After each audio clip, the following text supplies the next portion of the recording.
안녕하세요. 저는 분당에 살고 있는 68세 박찬미입니다. 오늘 여러분께 정말 기가 막힌 이야기를 들려드리려고 해요. 지금 생각해도 어이가 없어서 웃음이 나올 정도죠. 저희 아들 현태는 제가 38세에 어렵게 얻은 늦둥이 아들이에요. 젊은 시절 결혼은 일찍 했지만 아이가 좀처럼 생기지 않았거든요. 한참을 기다리다가 포기할 즈음 찾아온 소중한 아들이었습니다. 남편은 현태가 18살이 되던 해 지병으로 세상을 떠났어요. 그때부터 저는 혼자서 현태를 키워야 했죠. 쉽지 않은 시간이었지만 현태는 정말 착한 아이였습니다. 아버지가 돌아가신 후에도 저를 많이 챙겨줬어요. 엄마, 혼자 사시기 외롭지 않으세요? 현태는 대학을 졸업하고 직장을 다니면서도 주말이면 꼭 저를 찾아왔습니다. 같이 영화도 보고 맛있는 음식도 먹으러 다녔죠. 주변 사람들이 그러더라고요. 요즘 같은 세상에 저런 효자가 어디 있냐고 말이에요. 현태가 32살이 되던 해 드디어 결혼한다고 소식을 전해왔어요. 며느리 지영이는 조용하고 얌전한 성격이었습니다. 첫 만남부터 예의 바르게 인사하고 저한테 말도 잘 들었어요. 어머님, 앞으로 잘 부탁드립니다. 현태 오빠 잘 돌봐드릴게요. 지영이의 말을 들으면서 저는 마음이 놓였습니다. 아들이 좋은 사람을 만났구나 싶었거든요. 결혼식도 조촐하게 치렀는데 두 사람이 정말 행복해 보였어요. 신혼집은 현태가 마련한 15평 아파트였어요. 작지만 신혼부부가 살기에는 충분했죠. 저는 분당에 있는 32평 아파트에서 혼자 살고 있었습니다. 남편이 살아계실 때 함께 마련한 집이었어요. 결혼한 지 얼마 지나지 않아서 지영이가 임신했다는 소식을 들었을 때는 정말 기뻤습니다.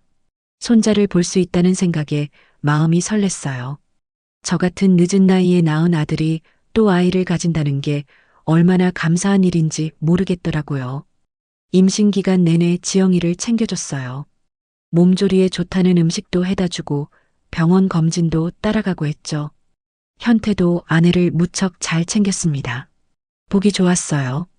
드디어 손자 민준이가 태어났을 때는 눈물이 날 정도로 기뻤습니다. 작고 까만 머리카락을 가진 아기가 얼마나 예쁘던지요. 현태를 처음 낳았을 때의 그 감동이 다시 밀려왔어요. 엄마, 손자 어때요? 예쁘죠? 현태가 자랑스럽게 아기를 안고 있는 모습을 보니 마음이 뿌듯했습니다. 이제 우리 가족이 하나 더 늘었구나 싶었거든요. 지영이도 산후조리를 잘 해주려고 노력했어요. 미역국도 끓여주고 집안일도 도와줬죠. 며느리가 편히 쉴 수 있도록 최대한 배려했습니다. 민준이가 태어난 지 2달쯤 지났을 때였어요. 현태가 갑자기 심각한 표정으로 저를 찾아왔습니다. 엄마, 상의드릴 일이 있어서 왔어요. 뭔가 중요한 이야기인 것 같아서 저도 긴장했어요. 혹시 무슨 문제라도 생겼나 싶었거든요. 무슨 일이니, 현태야? 사실은 집 때문에 고민이 좀 있어요. 현태는 머뭇거리면서 말을 꺼냈습니다. 15평 집에서 아기와 함께 살기가 너무 좁다는 거였어요. 아기 용품들이 늘어나니까 공간이 부족하다는 거죠.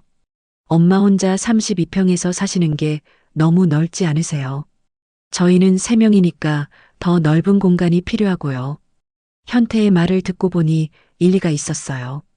저 혼자 살기에는 확실히 넓은 편이었고 신혼부부에게는 좁을 수 있겠다는 생각이 들었거든요. 그래서 어떻게 하고 싶은데? 엄마 집이랑 저희 집이랑 바꿔서 살면 어떨까요? 물론 명의는 그대로 두고 그냥 살기만 바꾸는 거예요. 저는 잠시 생각해 봤습니다. 손자를 위해서라면 못할 게 뭐가 있겠어요. 게다가 현태가 말하는 것도 맞는 것 같았어요. 그래, 좋은 생각이네. 민준이가 넓은 곳에서 뛰어놀 수 있으면 좋겠다. 제 대답을 들은 현태의 얼굴이 환해졌어요. 지영이도 옆에서 고맙다고 인사했죠. 어머님 정말 감사해요. 민준이 때문에 걱정이 많았는데 이렇게 해주시니까 마음이 놓여요. 지영이의 말을 들으니 저도 기분이 좋았습니다. 가족끼리 서로 도우며 사는 게 당연한 거라고 생각했거든요. 이사 준비를 하면서도 마음이 설렜어요. 손자가 넓은 집에서 건강하게 자랄 생각을 하니까 기뻤죠.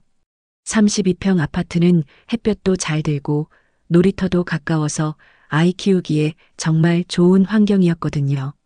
현태와 지영이도 무척 고마워했어요. 이사하는 날에도 계속 감사하다고 말했죠. 엄마, 정말 고마워요. 저희가 나중에 꼭 보답할게요. 무슨 보답? 가족끼리 이런 것 가지고. 그때만 해도 저는 정말 행복했습니다. 착한 아들과 며느리, 그리고 예쁜 손자와 함께하는 미래를 그려보고 있었거든요. 15평 아파트도 저 혼자 살기에는 충분했고 관리하기도 편할 것 같았어요. 하지만 이것이 제 인생 최대의 실수가 될 줄은 그때는 꿈에도 몰랐습니다. 이사를 마치고 새로운 환경에 적응하는 것은 생각보다 어렵지 않았습니다. 15평 아파트는 확실히 관리하기 편했어요. 청소할 공간도 줄어들었고 혼자 살기에는 딱 적당한 크기였죠. 무엇보다 손자 민준이가 넓은 집에서 잘 자라고 있다는 생각에 마음이 뿌듯했어요.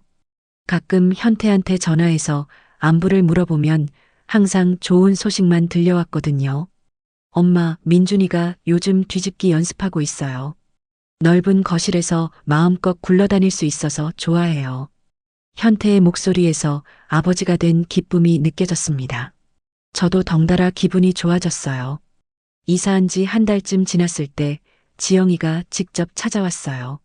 민준이를 유모차에 태우고 왔는데 아기가 한 달 사이에 부쩍 자란 것 같았습니다. 어머님, 안녕하세요. 민준이 얼굴 보여드리려고 왔어요. 어머, 우리 민준이 왔구나. 할머니가 얼마나 보고 싶었는지 몰라. 민준이를 안아보니 정말 예뻤어요. 눈이 현태를 닮아서 또렷하고 웃는 모습이 천사 같았죠. 이런 손자를 위해서라면 뭐든지 해줄 수 있겠다는 생각이 들었어요.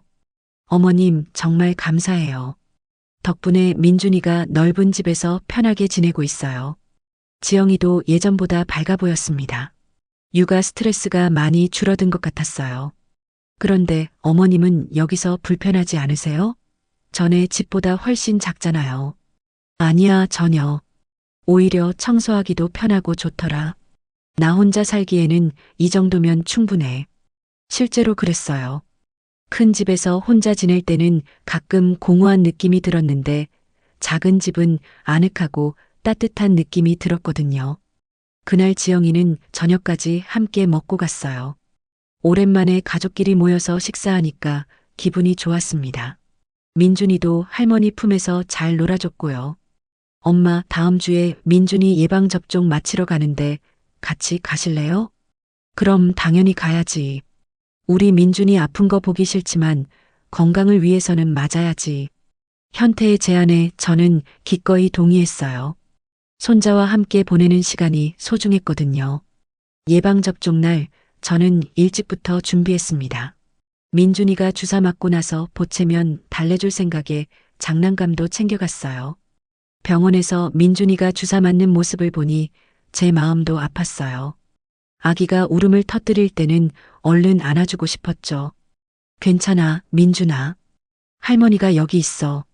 제가 민준이를 달래자 금세 울음을 그쳤어요. 현태와 지영이도 고마워했죠.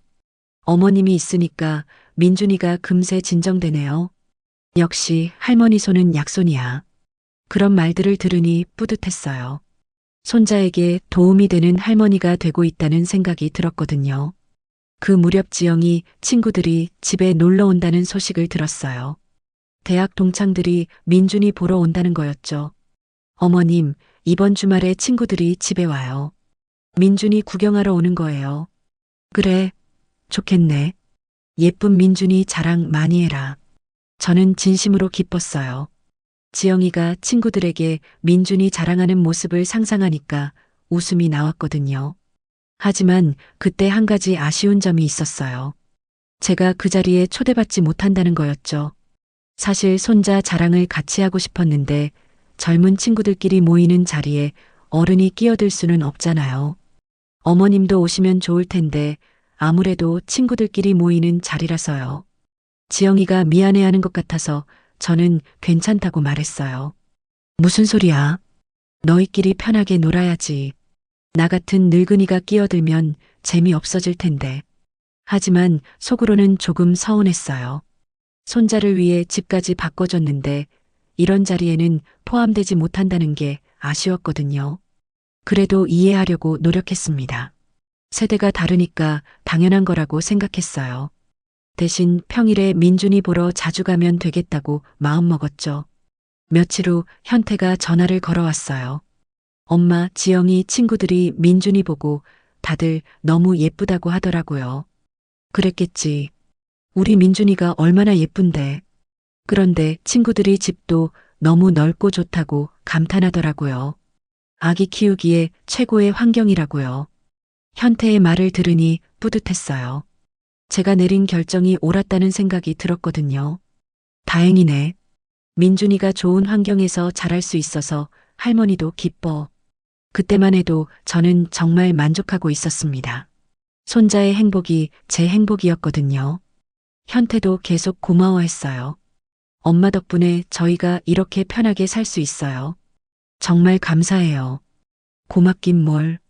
가족끼리 당연한 거지. 하지만 그때 한 가지 궁금한 점이 있었어요.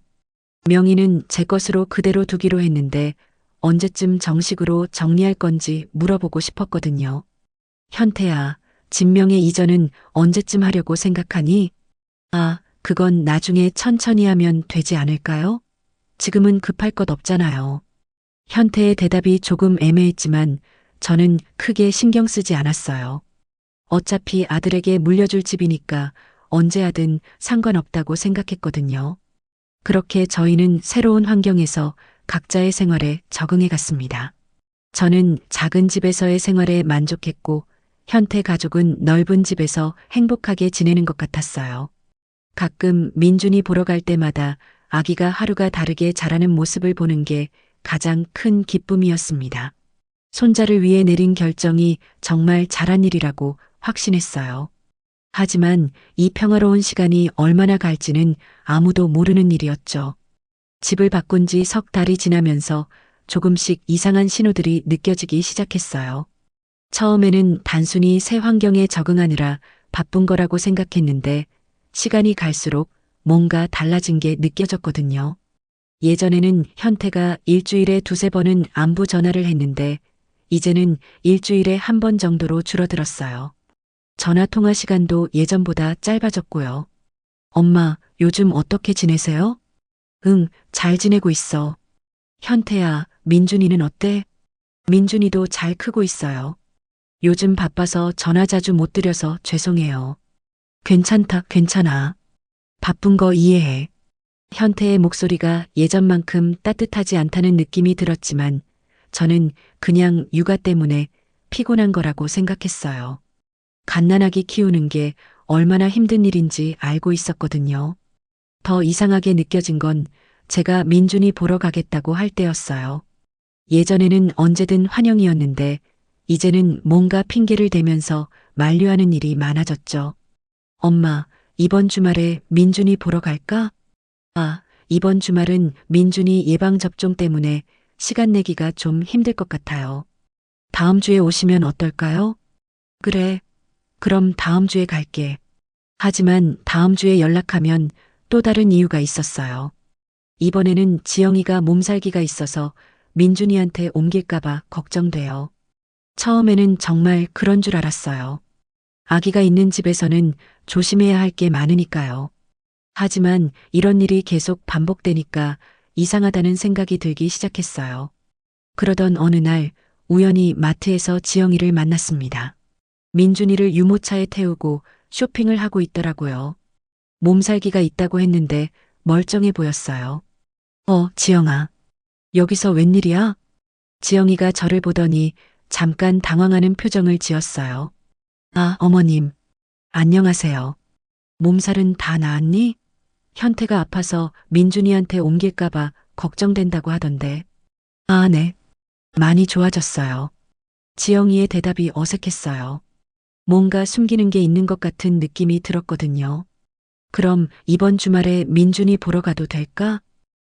그게요. 이번 주말에는 친정 어머니가 오시기로 했어서요. 또 다른 핑계였어요. 저는 점점 서운해지기 시작했습니다. 그럼 친정 어머님이랑 같이 민준이 봐도 되는데 아무래도 두 분이 같이 계시면 민준이가 힘들어할 것 같아서요. 다음에 꼭 모시겠습니다. 지영이는 얼른 자리를 뜨려고 하는 것 같았어요. 예전 같으면 마트에서 만났을 때 같이 장보기도 하고 차라도 한잔했을 텐데 말이죠. 집으로 돌아가는 길에 마음이 무거웠어요. 뭔가 잘못된 건 아닌지 걱정이 되었거든요. 혹시 제가 모르는 사이에 실수한 게 있나 싶어서 곰곰이 생각해 봤지만 딱히 떠오르는 게 없었어요. 그날 밤 현태에게 전화를 걸어봤습니다. 현태야, 오늘 지영이 마트에서 만났는데 많이 좋아 보이더라. 아, 그래요? 오늘 장 보러 나갔었나 보네요. 친정 어머님이 이번 주말에 오신다면서? 네, 지영이가 요청해서요. 아무래도 육아 도움이 필요하다고 하더라고요. 현태의 말을 들으니 마음이 더 복잡해졌어요. 저도 육아 도움을 줄 수 있는데 왜 친정 어머니만 부르는 건지 이해가 안 됐거든요. 나도 민준이 돌봐줄 수 있는데 왜 친정 어머님만? 엄마도 나이가 있으시잖아요. 무리하실 필요 없어요. 현태의 대답이 예전과 달라진 게 느껴졌어요. 예전 같으면 엄마가 도와주시면 너무 고맙죠라고 했을 텐데 이제는 거리를 두려고 하는 것 같았어요. 더 이상하게 느껴진 건 명절이었어요. 추석이 다가오는데 현태가 명절 계획에 대해 전혀 언급하지 않는 거예요. 예전 같으면 미리 연락해서 준비할 것들 상의하곤 했는데 말이죠. 제가 먼저 물어봤어요. 현태야, 추석 때 어떻게 할 거니? 아, 추석이요? 저희는 조용히 집에서 지낼 것 같아요. 그럼 엄마도 같이 지내면 되겠네. 그게요. 민준이가 아직 어려서 사람 많으면 힘들어해요. 이번에는 저희끼리 지내려고요. 또 거절당했어요. 명절에도 가족이 함께하지 못한다는 게 얼마나 서운한지 모르겠더라고요.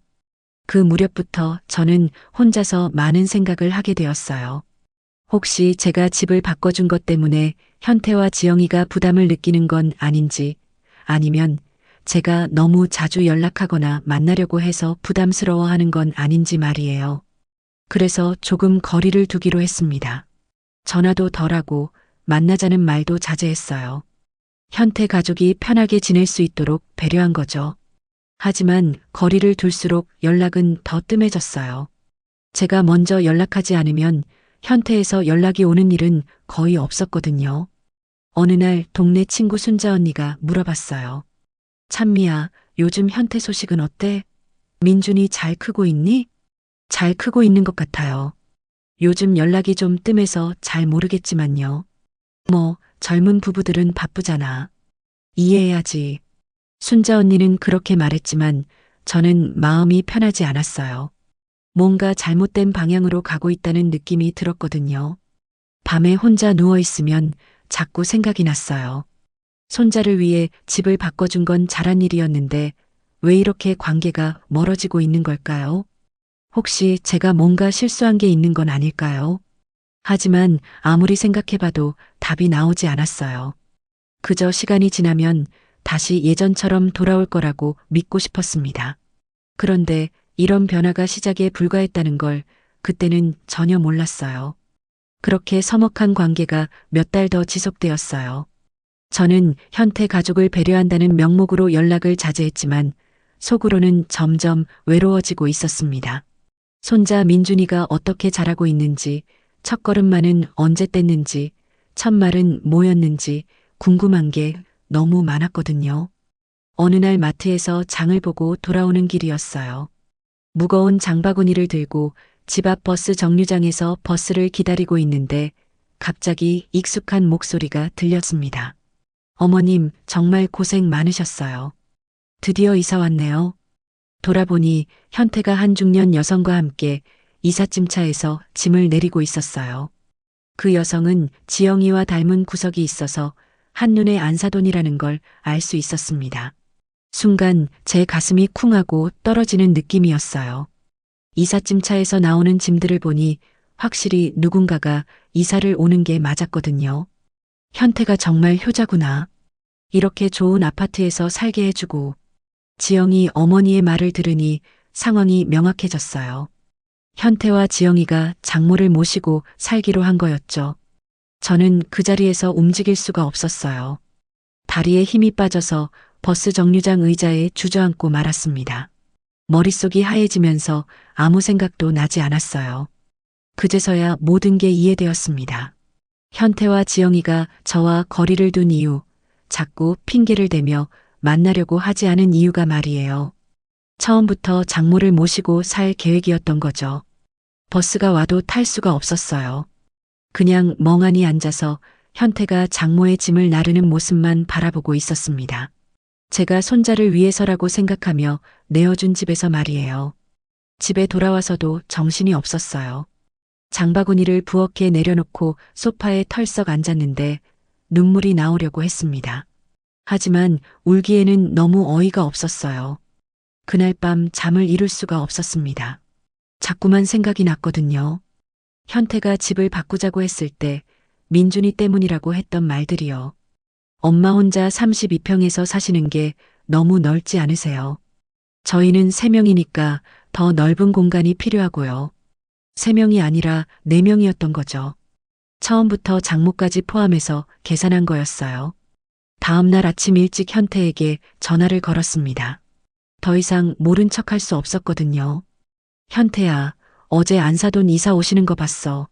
전화 너머로 현태가 당황하는 기색이 느껴졌어요. 아, 엄마, 보셨구나. 말씀드리려고 했는데. 언제부터 계획한 거니? 그게요, 갑자기 결정된 거예요. 장모님이 혼자 사시기 외로워하셔서요. 현태의 목소리가 떨리고 있었어요. 거짓말하고 있다는 게 뻔히 보였죠. 갑자기라고? 그럼 나한테 집 바꾸자고 할 때는 이런 계획이 없었다는 거야?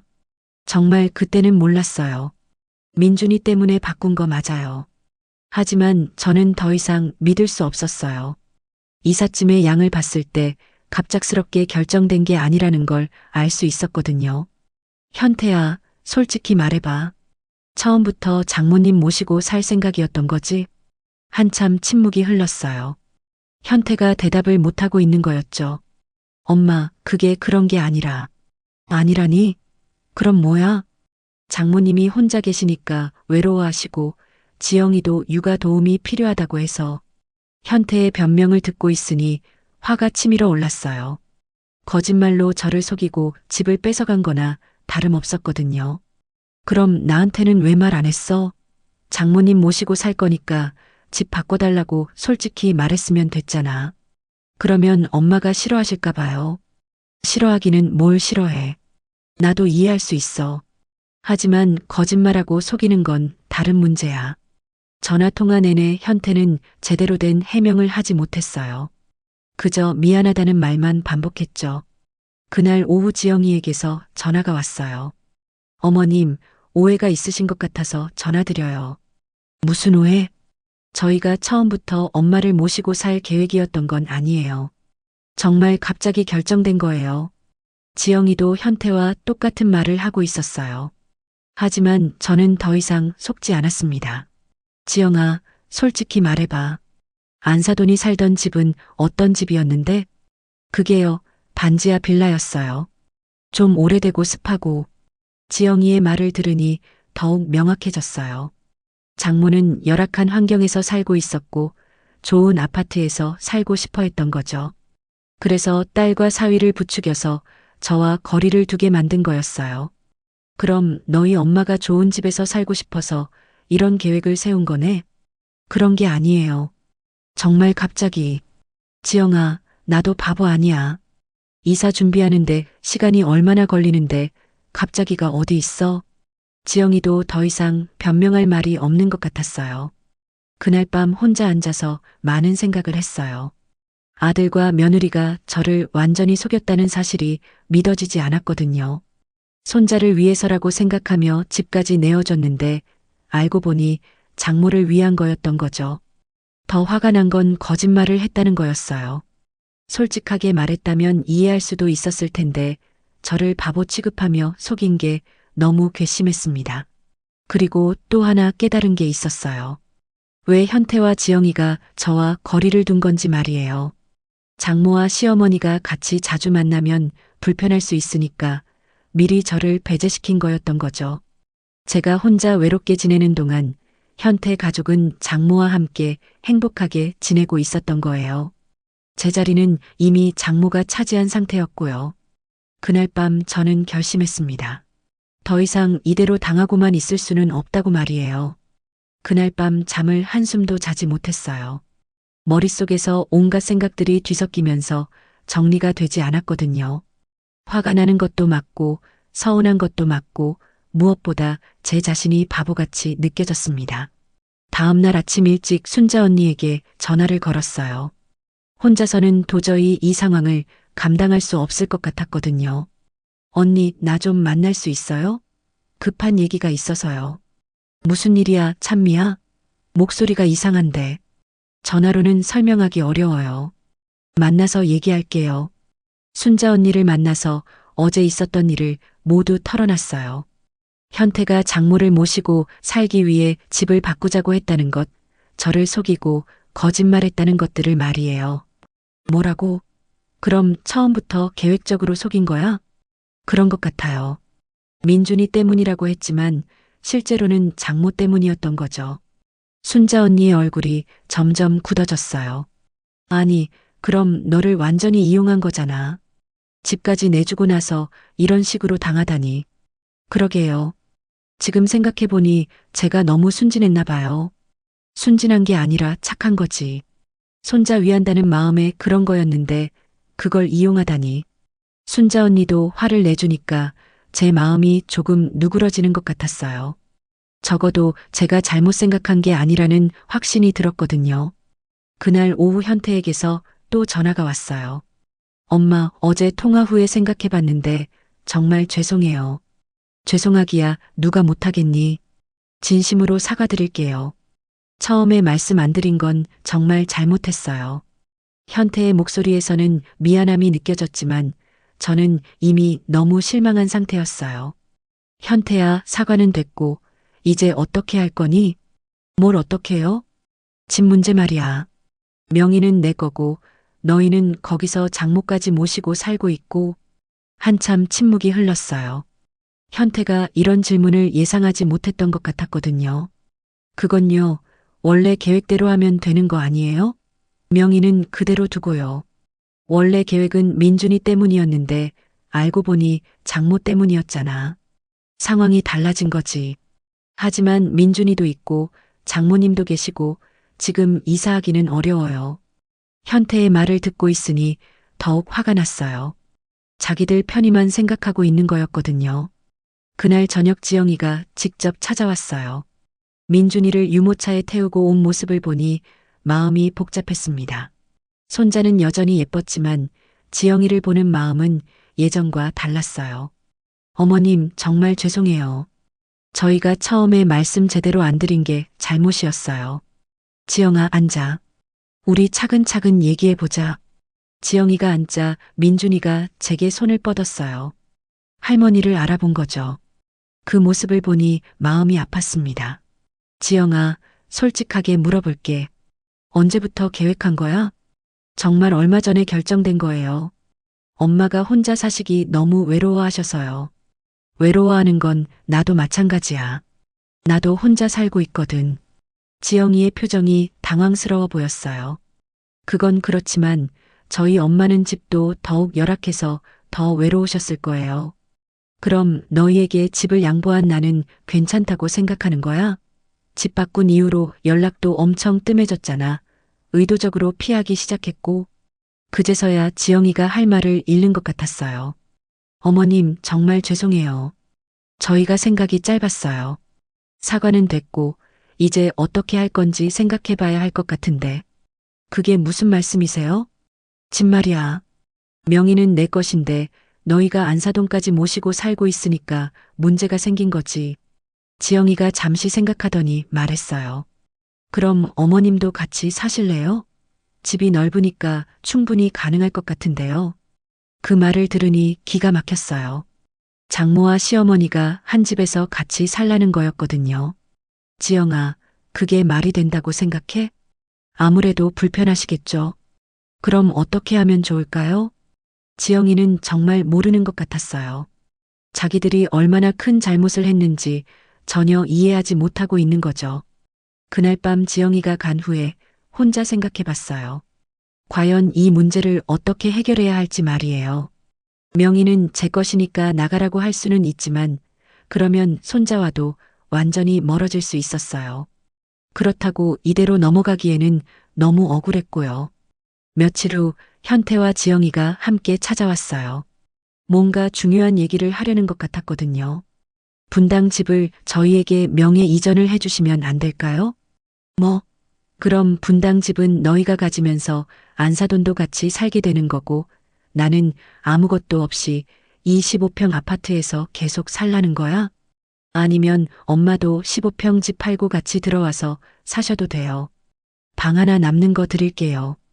현태의 말을 듣고 있으니 점점 화가 났어요. 분당 집은 자기들이 갖고 저는 구석방 하나 얻어서 살라는 거였거든요. 현태야, 너 지금 나를 완전히 바보로 보는 거지? 그런 게 아니에요, 엄마. 그럼 뭐야? 집은 너희 명의로 하고 나는 얹혀 살게 하겠다는 거야? 그때까지 저는 정말 참고 있었는데 그 순간 화가 폭발하고 말았어요. 저를 이용해 놓고 이제는 명의까지 가져가려고 하다니 정말 뻔뻔하다는 생각이 들었거든요. 그날 현태와 지영이가 돌아간 후 저는 정말 오랫동안 분노에 떨고 있었어요. 손이 부들부들 떨릴 정도로 화가 났거든요. 이용당했다는 사실도 억울한데 이제는 명의까지 가져가려고 하다니 정말 어이가 없었습니다. 그날 밤 잠자리에 누워서도 계속 생각이 났어요. 이대로 당하고만 있을 수는 없다는 마음이 점점 커졌거든요. 뭔가 제대로 된 응징을 해줘야겠다는 생각이 들었습니다. 다음 날 아침 일찍 부동산에 전화를 걸어봤어요. 여보세요. 혹시 32평 아파트 시세가 어떻게 되나요? 분당 어느 단지신가요? 제가 아파트 정보를 말해주자 부동산 직원이 대답했어요. 아, 그 단지면 지금 시세가 8억 정도 될 것 같은데요. 금매로 내놓으시면 7억 8천 정도에도 나갈 수 있을 거예요. 생각보다 높은 금액이었어요. 이 정도면 제가 혼자 살기에는 충분한 돈이었거든요. 혹시 금매로 내놓으면 얼마나 빨리 팔릴까요? 요즘 그 단지 매물이 잘 안 나와서요. 금매로 내놓으시면 일주일 안에도 나갈 수 있을 것 같아요. 부동산과 통화를 마치고 나서 본격적으로 계획을 세우기 시작했어요. 현태 가족이 여행을 간다고 했던 얘기가 생각났거든요. 며칠 후 현태에게 전화를 걸어서 자연스럽게 물어봤어요. 현태야, 요즘 어떻게 지내니? 잘 지내고 있어요, 엄마. 목소리가 여전히 어색했지만 저는 아무렇지 않은 척했어요. 그러고 보니 지영이가 여행 가고 싶어 한다고 하던데 계획 세웠니? 아, 그거요? 베트남으로 4박 5일 정도 다녀올까 해요. 장모님도 같이 가기로 했고요. 너무 외로워하셔서 안사돈이 외로워해서 모시고 간다는 말에 저는 기가 찼습니다.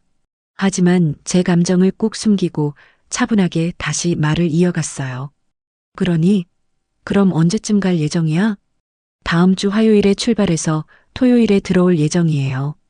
완벽한 타이밍이었어요. 4박 5일이면 제가 모든 일을 처리하기에 충분한 시간이었거든요. 그래, 좋겠네. 오랜만에 가족여행이니까 재미있게 다녀와. 네, 그런데 엄마는 괜찮으세요? 민준이도 못 보고. 괜찮아, 괜찮아. 여행 다녀와서 보면 되지. 사진 많이 찍어와라. 전화를 끊고 나서 본격적으로 준비에 들어갔어요. 먼저 부동산에 다시 연락해서 금매 매물로 내놓겠다고 했습니다. 7억 8천에 금매로 내놓을게요.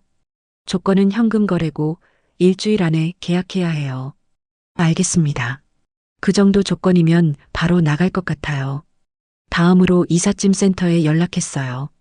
다음 주 목요일에 포장 이사 가능한가요? 32평 아파트에서 빌라로 이사하는 건데요. 네, 가능합니다. 어느 지역인가요? 제가 지영이 어머니가 살던 빌라 주소를 말해주자 직원이 확인해줬어요. 목요일 오전 9시부터 시작해서 오후에는 다 끝날 것 같습니다. 마지막으로 가장 중요한 준비를 했어요. 32평 아파트 여분 열쇠를 확인한 거죠.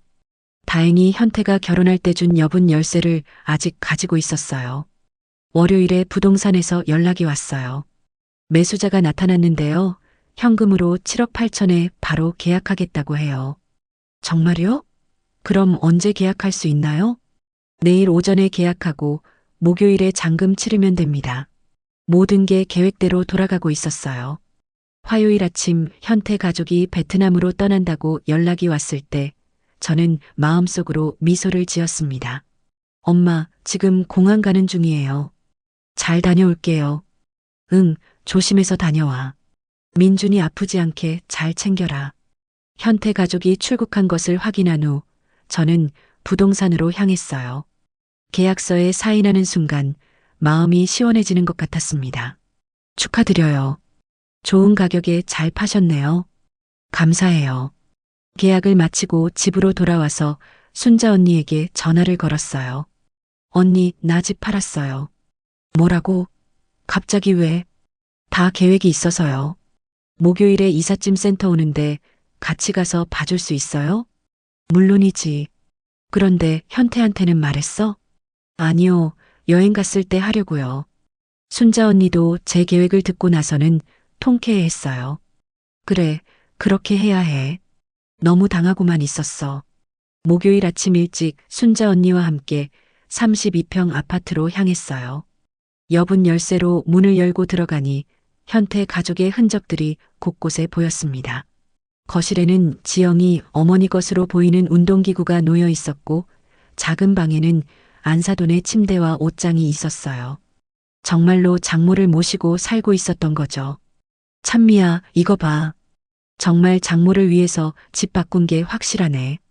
순자 언니가 화를 내는 것을 보니 제가 잘못 생각한 게 아니라는 확신이 들었어요. 이삿짐 센터 직원들이 도착해서 짐을 포장하기 시작했어요. 모든 짐을 다 포장해 주세요. 하나도 남기지 말고요. 네, 알겠습니다.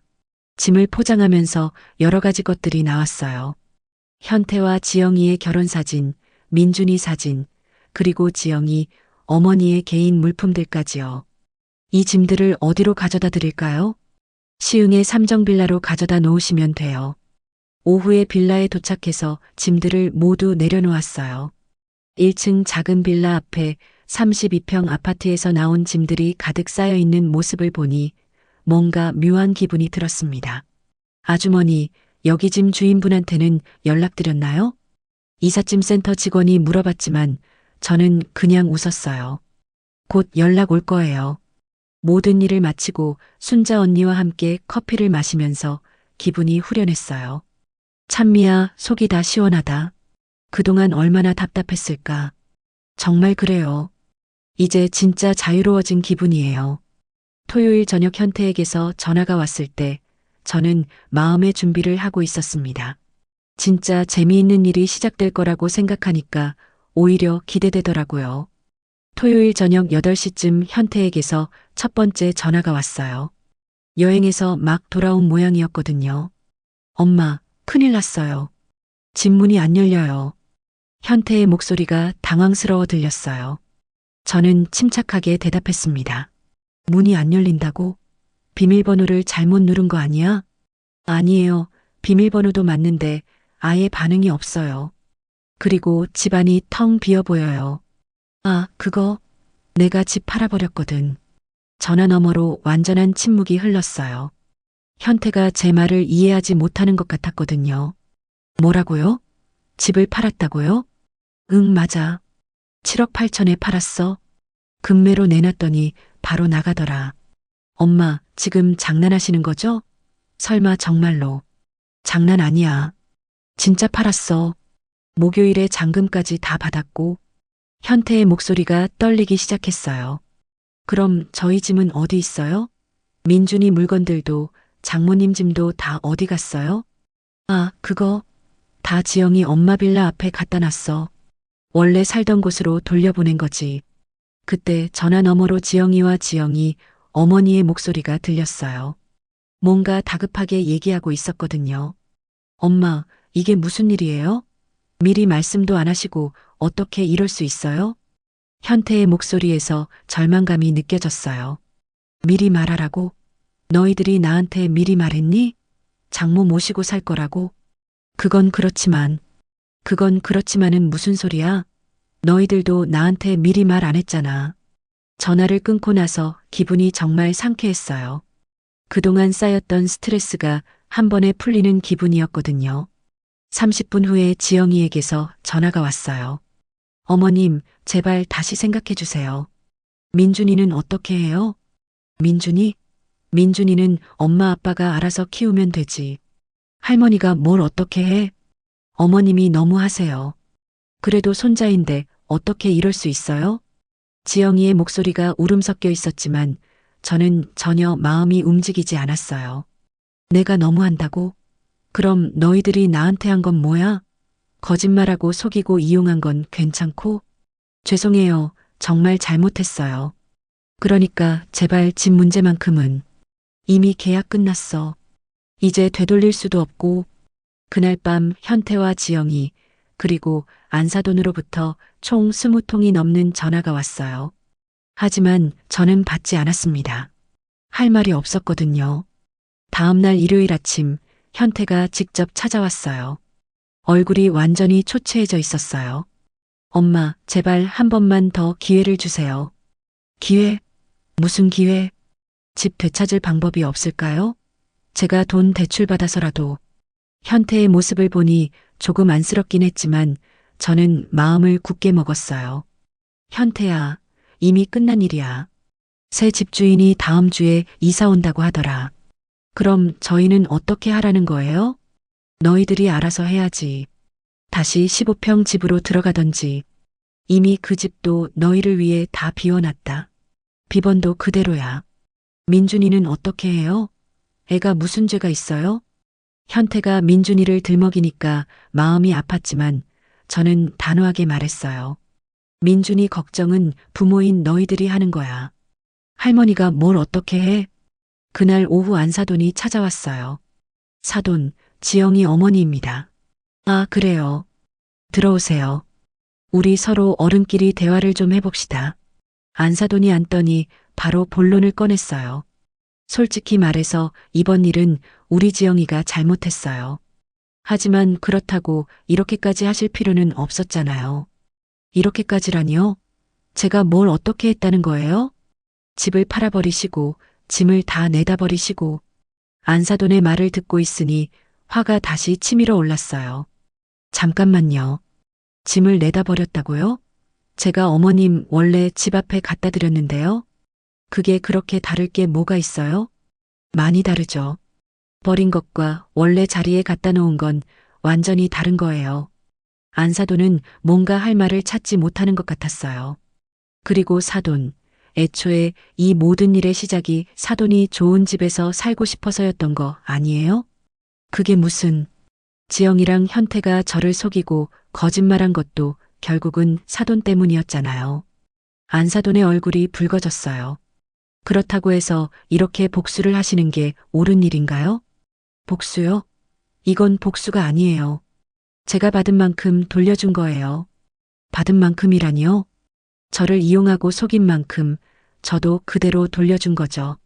그날 안사돈이 돌아간 후 저는 여행사에 전화를 걸었어요. 유럽 여행 상품 중에 가장 좋은 걸로 예약하고 싶어요. 몇 분이서 가실 건가요? 저 혼자요. 15일 정도로 길게 가고 싶어요. 집한 돈으로 이제 제가 하고 싶었던 모든 걸 할 수 있게 되었어요. 그동안 현태 가족 눈치 보느라 못했던 여행도 가고 친구들과도 자주 만나고 말이에요. 한 주가 지나고 현태에게서 마지막 전화가 왔어요. 엄마, 정말 마지막으로 한 번만 더 생각해 주세요. 현태야, 이미 끝난 일이야. 이제 각자 자기 길을 가는 거야. 나한테 해준 만큼 해줬을 뿐이란다. 현태가 할 말을 잃는 것 같았어요. 다음 주에 유럽으로 떠나는 비행기표를 들고 있으니까 정말 자유로운 기분이었어요. 그동안 아들과 며느리 눈치 보면서 살았는데 이제는 정말 제 마음대로 살 수 있게 된 거죠. 순자 언니가 공항까지 배웅 나와줬어요. 찬미야, 정말 잘했어. 앞으로는 내 인생을 위해서 살아. 고마워요, 언니. 이제 정말 자유해요. 비행기에 앉아서 창밖을 보니까 마음이 정말 후련했어요. 68년을 살면서 이렇게 속 시원한 일은 처음이었거든요. 현태와 지영이는 결국 15평 아파트로 들어가 지내고 있다는 소식을 들었어요. 물론 안사돈과 함께요. 하지만 이제는 더 이상 그 문제는 제가 상관할 일이 아니었어요. 저는 이제 정말 제 인생을 위해서 살기로 했거든요. 아들은 결혼하면 남이 된다는 말이 정말 맞는 것 같아요. 여러분도 저처럼 이용당하지 마시고 자신을 소중히 여기면서 사세요. 나에게 해준 만큼만 돌려주는 것, 그게 세상 사는 지혜인 것 같습니다.